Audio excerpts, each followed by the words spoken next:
ಆತ್ಮೀಯ H 16 news ಅರ್ಥಾತ್ ಹೇ ಸೀತಾರಾಮಗೆ ಸ್ವಾಗತ. ನಾನು ನಿಮ್ಮವ MI ಅಥವಾ ಮಲ್ಲಪ್ಪ ಜೋತಾವರ್. ಆದ್ಮೇಲೆ ಒಂದು ಹೊಸ ಸುದ್ದಿ ಹಬ್ಬುತ್ತಾ ಇದೆ.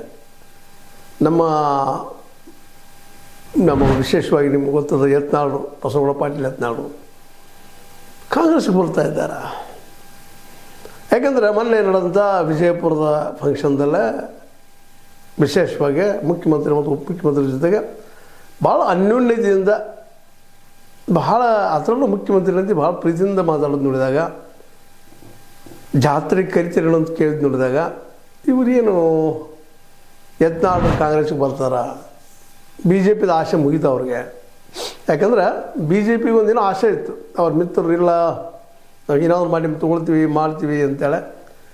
ಯಾವಾಗ ಯಡಿಯೂರಪ್ಪನವರು ಸ್ಪಷ್ಟವಾಗಿ BJPಗೆ ಧಮಕಿ ಕೊಟ್ಟರು, ಅವ್ರು ಬಂದರು ಇಲ್ಲ ಅಂತೇಳಿ, ಅನಿವಾರ್ಯವಾಗಿ ಅವರಿಗೆ ಬಾಗಿಲು ಪೂರ್ತಿ ಕ್ಲೋಸ್ ಆಯಿತಾ.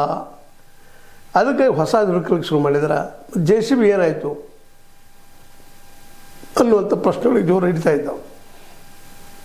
ಮೂರೂ ಪಾರ್ಟಿಗಳ ಅತೃಪ್ತನ್ನು ತೆಗೆದುಕೊಂಡ ತೃಪ್ತ ಪಕ್ಷವನ್ನು ಕಟ್ಟಬೇಕು JCB ನಮ್ಮ ಯೋಗಿ ಆದಿತ್ಯನಾಥ ರಂಗ ಅಂತೇನೋ ಹೇಳ್ತಾ ಇದ್ರು. ಅದಾಗ್ತದನ ಮತ್ತು ಕಾಂಗ್ರೆಸ್ಗೆ ಬಂದರೆ ಅದು ಬಿಡ್ತಾರ ಆ ಸಿದ್ಧಾಂತವನ್ನು, ಹಿಂದುತ್ವವನ್ನು. ಇದೊಂದು ಪ್ರಶ್ನೆ ಇಲ್ಲದ, ಆದರೆ ಬಿಡ್ಬೋದು. ಯಾಕಂದ್ರೆ ರಾಜಕೀಯ ನಿಂತ ನೀರಲ್ಲ, ಹರಿವು ನೀರು. ಮೊದಲು JDS ಅಲ್ಲಿದ್ದರು, ಒಂದು ಕಾಲಕ್ಕೆ ಮುಸ್ಲಿಮರು ಪ್ರೀತಿ ಮಾಡ್ತಾಯಿದ್ರು, BJPಗೆ ಬಂದರು, BJP ವಿರುದ್ಧ ಹೆಚ್ಚು ಹಿಂದುತ್ವವನ್ನು ಪ್ರತಿಪಾದನೆ ಮಾಡಿದರು, ಇಸ್ಲಾಂ ವಿರೋಧಿ ಮಾತುಗಳನ್ನು ಮಾತಾಡಿದ್ರು ಸಾಕಷ್ಟು. ತಾವೇ ಹಿಂದುತ್ವವನ್ನು ಉಳಿಸ್ಕೊಂಡು ಹೋಗೋರು ಅಂತ ಹೇಳಿದರು. ಜೊತೆಗೆ BJPಗಿಂತ ಒಂದು ಮುಂದೆ